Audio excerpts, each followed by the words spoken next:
nous allons parler de comment booster la libido de la femme. Je tiens à rappeler que la libido, c'est quelque chose d'assez tabou.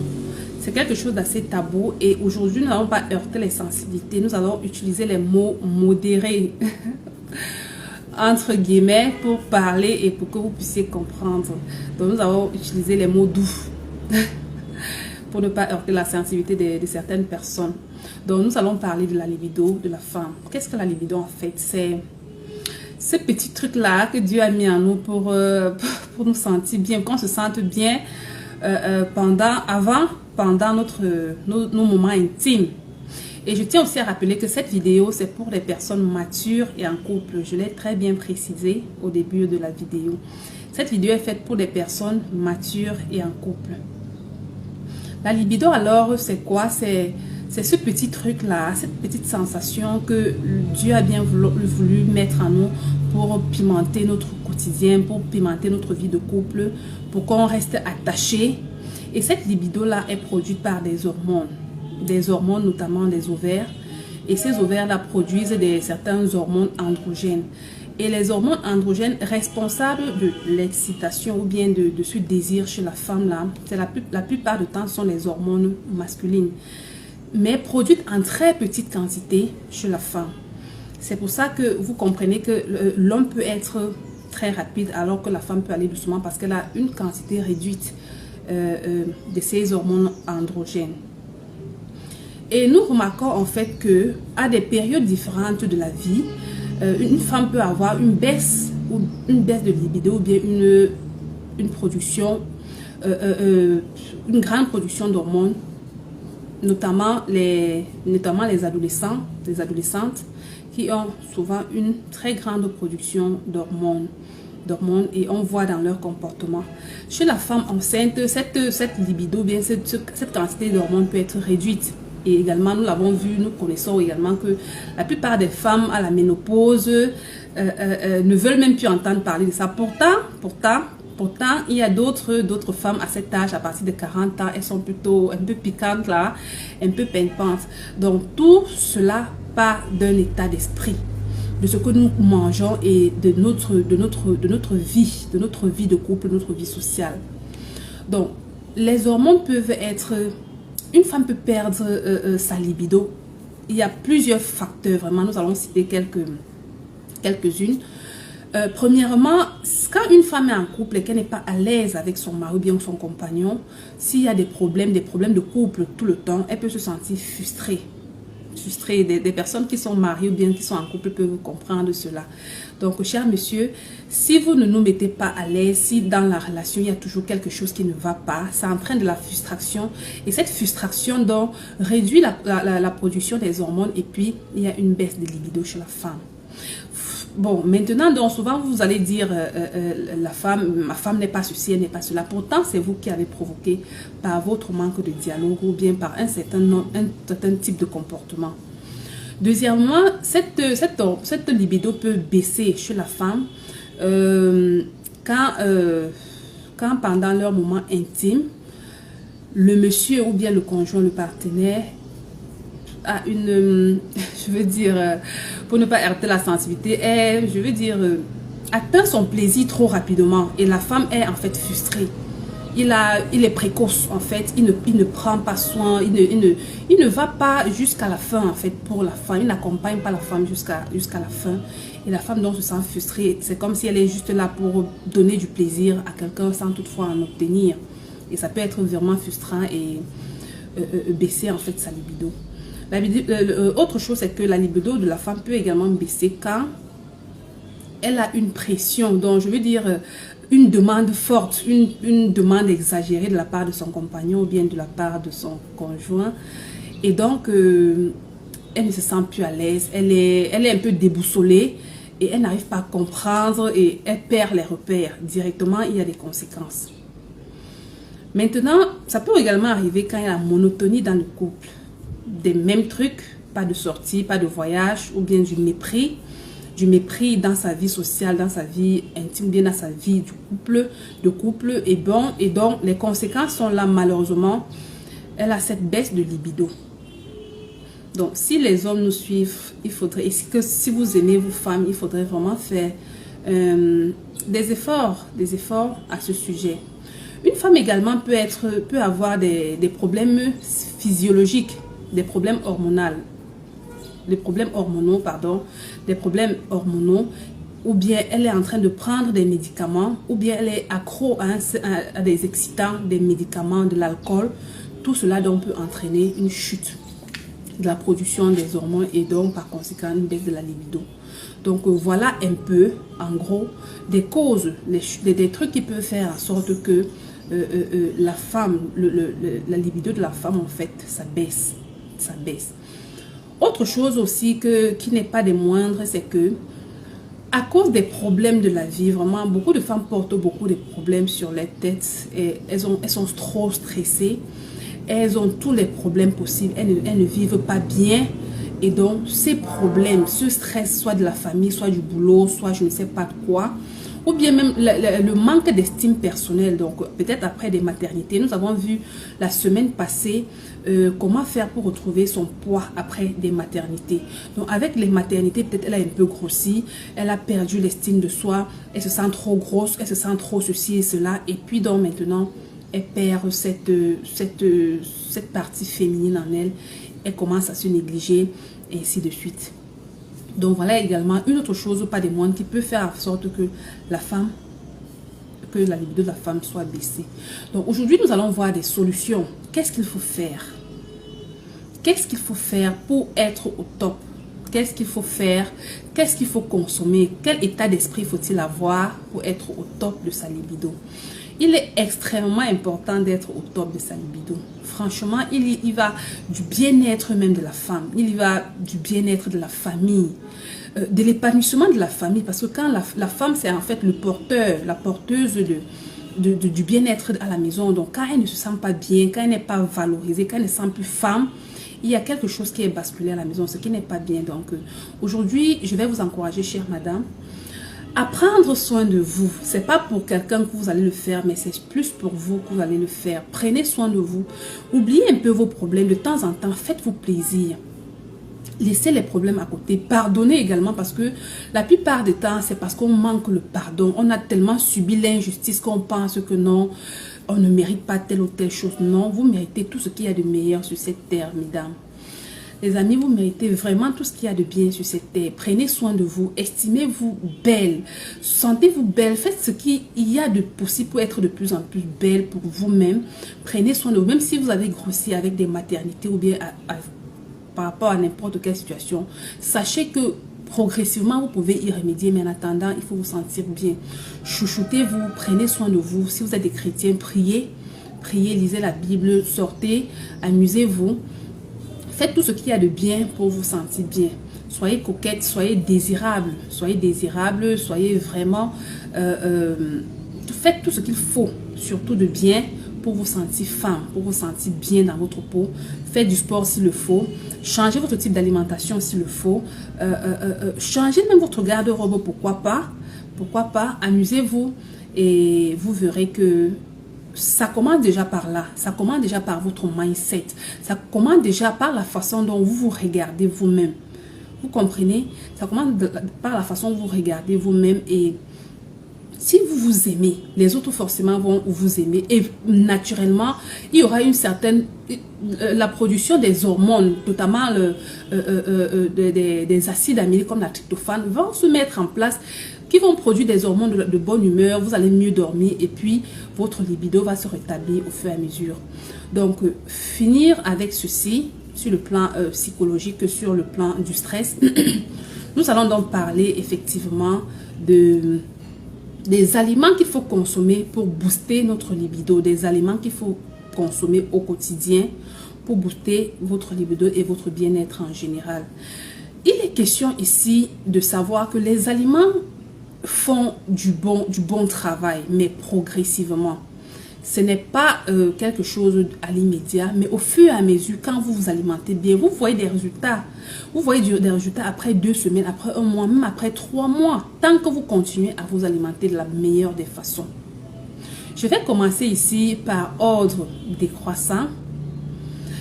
j'ai réservé 5 aliments pour vous, vraiment des tops, des meilleurs, et vous pouvez les trouver partout, vous pouvez les trouver sur le marché. N'oubliez pas, restez jusqu'à la fin parce que j'ai une surprise pour vous à la fin. Et comme je vous ai dit, cette vidéo n'est pas longue, je vais juste aller à l'essentiel. Ce ne sera pas long parce que je vais juste aller à l'essentiel. Donc, ce que je disais tantôt, c'est que la première plante que je vous conseille vivement, c'est le romarin.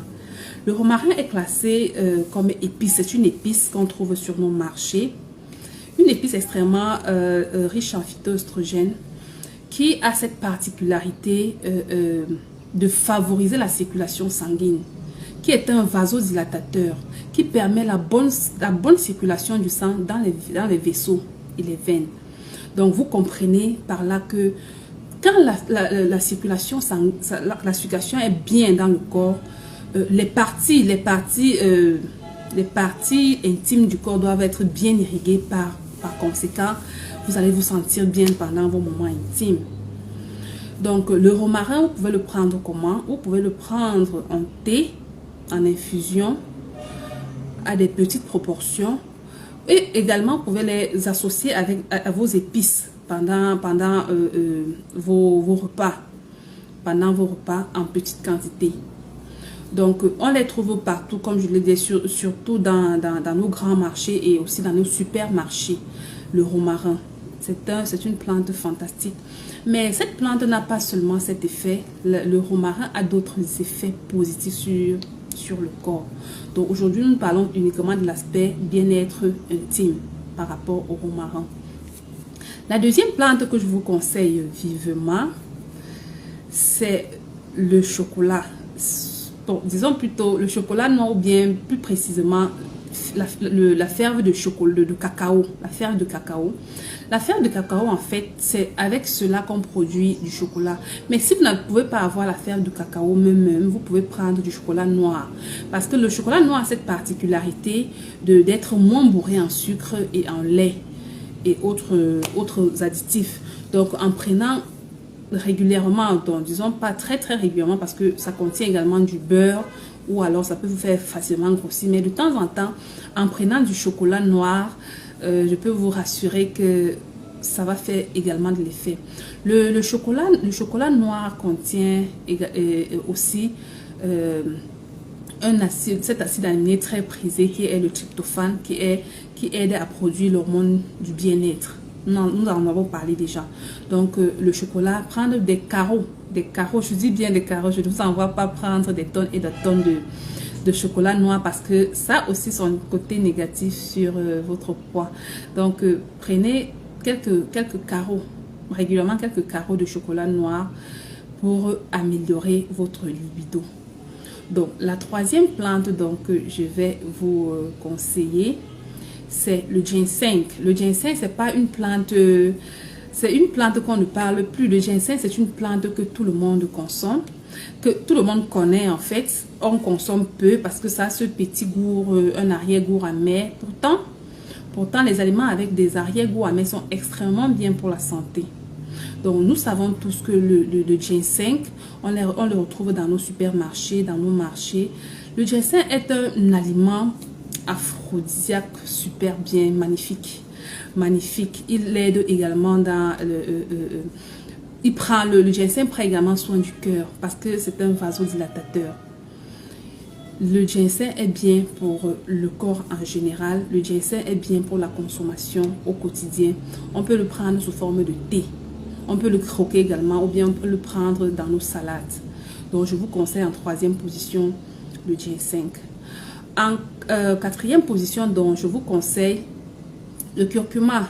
Le curcuma, et je vais mettre même curcuma et gingembre parce que la consommation du curcuma seul, dont le principe actif ici est la curcumine, et le gingembre, dont le principe actif est la gingerol, les deux associés permettent une meilleure absorption de la curcumine dans le corps parce que quand vous prenez le curcuma seul, il y a une moindre absorption dans l'organisme. Pourtant, quand vous l'associez avec le gingembre, ces deux-là travaillent de pair, ils travaillent mieux.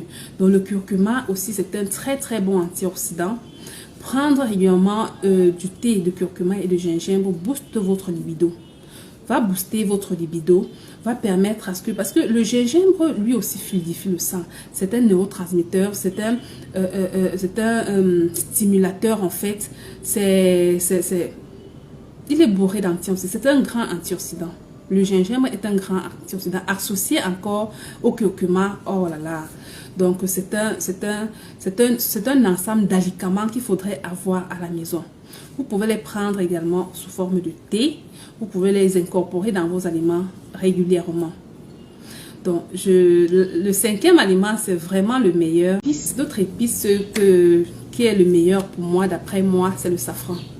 Le safran, c'est une épice qui est peu connue, en fait, qui a cette couleur orangée, un peu comme le curcuma, mais que la consommation doit être extrêmement réduite parce que sa consommation une très grande consommation en fait peut produire des effets inverses sur votre santé. Donc il est conseillé donc de consommer juste 3 milligrammes de safran tous les jours. Donc vous pouvez également prendre ça en thé ou bien incorporer un peu dans vos aliments. Le safran, en fait, donc on le compare même directement aux hormones féminines. Donc, le safran est extrêmement riche. Le safran, c'est un neurotransmetteur. Le safran, c'est un booster du système immunitaire. Le safran prend soin du cœur. C'est un fluidifieur de sang. Ça fluidifie vraiment votre sang. Et ça aide particulièrement dans vos organes génitaux. Donc, pour assaisonner votre vie de couple, pour avoir cette épice au quotidien, je vous encourage vivement de consommer ces 5 plantes dont j'ai énuméré tout à l'heure, notamment le safran. Mais comment est-ce que vous allez les consommer? Vous ne pouvez pas, je ne vous conseille pas en fait d'associer tous les épices ou bien les plantes au même moment et de les consommer, non. Vous devez savoir les varier, les consommer, les varier, varier ces aliments, varier les plantes au quotidien et les consommer sur le temps. Je dirais aussi que les épices généralement sont des grands antioxydants qui sont extrêmement riches en nutriments. Donc il est conseillé de prendre en petite quantité. Il est conseillé de prendre en petite quantité mais régulièrement. Si vous prenez par exemple des médicaments déjà, je vous conseille de demander l'avis de votre médecin. Si vous prenez des anticoagulants, par exemple, bien vous avez des problèmes de santé graves, il serait préférable de discuter avec votre médecin avant la consommation de ces épices pour ne pas faire un mélange qui peut ne pas être bien. Donc, les amis, voilà ce que j'avais prévu pour vous aujourd'hui. J'espère que j'ai apporté quelque chose de significatif ou bien j'ai apporté quelque chose de bien à ce que vous connaissiez déjà. L'essentiel, c'est de continuer à bien vous alimenter et aussi savoir que vous êtes des femmes, vous êtes des très belles femmes. Vous devez prendre soin de vous et surtout booster votre libido. C'est extrêmement important pour votre épanouissement. Donc, j'ai une surprise pour vous à la fin de cette vidéo. Effectivement, la semaine passée, nous avons parlé de comment garder un poids santé entre les maternités. Donc, j'organise donc un Zoom totalement gratuit pendant 3 jours du 25 au 27 octobre 2022. Ça sera totalement gratuit. Donc, je vais mettre le lien de ce Zoom sur ma page, sur mon profil et vous pouvez donc cliquer dessus et joindre le groupe. Donc, je vous conseille vivement de joindre ce lien afin qu'on parle de comment perdre ou bien comment maintenir un poids santé toute une vie. Comment prendre soin de son poids, comment prendre soin de sa peau, comment prendre soin de son alimentation. Je vais vous mettre le lien tout à l'heure. Je dis qu'il y aura une conférence totalement gratuite qui va se passer sur Zoom le 25, le 26 et le 27 octobre 2000. Ça veut dire ce mois-ci 2022. Donc, j'espère que vous serez nombreux à cliquer sur ce lien et participer à ce séminaire gratuit. Je vous encourage de partager ce direct, de de vous abonner en fait à ma page et surtout de partager. J'espère que j'ai apporté quelque chose de plus pour vous aujourd'hui. Je suis Edith, nutritionniste.